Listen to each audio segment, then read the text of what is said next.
Welcome back to Barefoot Bible. I am pastor and author David Wright.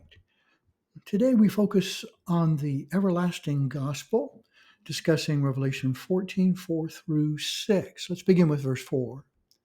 These are they which were not defiled with women, for they are virgins. These are they which follow the Lamb, whithersoever he goeth. These were redeemed from among men, being the first fruits unto God and to the Lamb. Verses 4 and 5 reveal several characteristics of the God-sealed 144,000 from back in chapter 5. They are undefiled and holy. Even during the persecution of the tribulation days, these servants of God dedicate themselves entirely to serving him and preserving their purity. They are steadfastly obedient, like the Nazarites of old.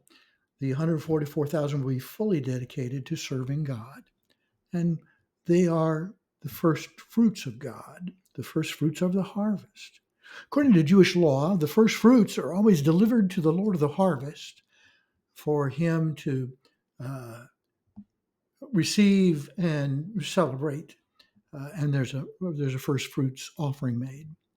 In his book on Revelation, Dr. Walvoord explains first fruits. He wrote, quote, "The term first fruits refers to the onset of a significant harvest that will take place from this future time frame until the beginning of the millennial kingdom.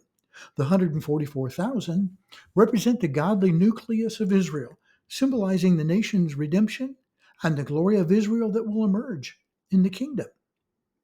Continue now with verse 5. "And in their mouth was found no guile, for they are without fault before the throne of God."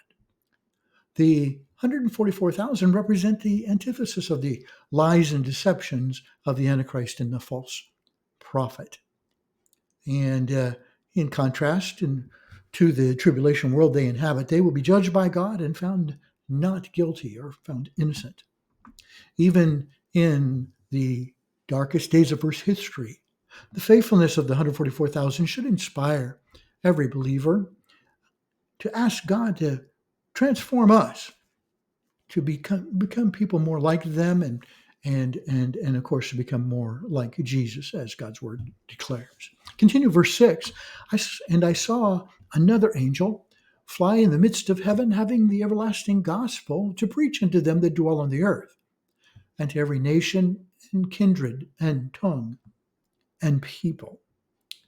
Chapters 14 and 15 prophesy about over a dozen angels, and that symbolizes for us of the fact that the veil dividing the physical world from the spiritual world will grow very thin as we close in on the final events of Revelation. There is only one plan of salvation, and it's unchanged since God breathed the first breath into Adam. The everlasting gospel mentioned in the verse is presented and proclaimed to every nation, kindred, tongue, and people.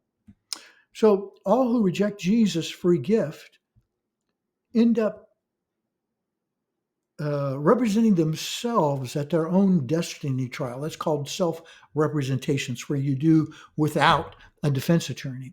And that trial is described in Revelation chapter 20 and verse 12, if you want to read ahead.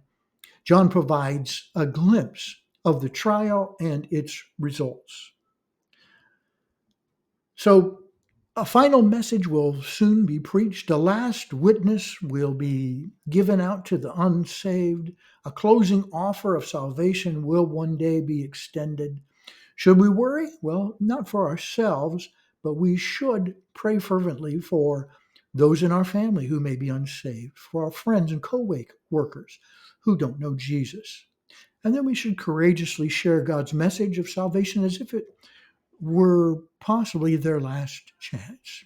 We don't really know. It may very well be. Next Thursday, we'll continue in chapter 14. We'll cover verses 7 through 10 with Babylon is fallen. That's actually a cry that's recorded in one of those verses. Babylon is fallen, is fallen. Don't forget to share your questions or your comments in the comment section below the video on your screen. And also, uh, below the video on your screen are links. Those links will take you to Amazon, where you can order your own copy of Revelation of Jesus, or Daniel, the Secrets Revealed, which is kind of the Old Testament sister book of Revelation. And then very soon, my latest book, Judges, the Ripple Effect of Sinful Choices, will be coming out, maybe as early as even next week, but probably the week after. By Easter for sure. Additionally, there's a link to my Facebook page, and you are welcome. Barefoot Bible appreciates those who have subscribed already. If you have not, please consider subscribing so you get notifications about new videos when they come out. And then, like today's video, share a copy with your Facebook friends so they're made aware that they could watch Revelation as well. And may God continue to bless your study of His Word. He promises to do just that.